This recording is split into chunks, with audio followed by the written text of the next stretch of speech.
Hey folks! I'm going to show you how to create consistent AI character images for your story videos using Google Image FX. First, open your browser and head to Google Image FX or your preferred AI image generator.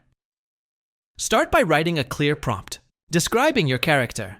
Mention details like hair color, style, clothing, and expression. To keep consistency, save your favorite image and use the same prompt again, but tweak small details like pose or background.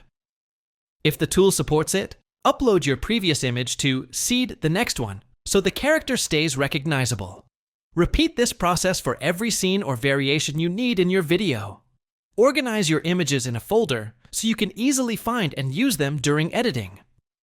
This way, your AI-generated character looks consistent throughout your story, making your videos more professional and engaging.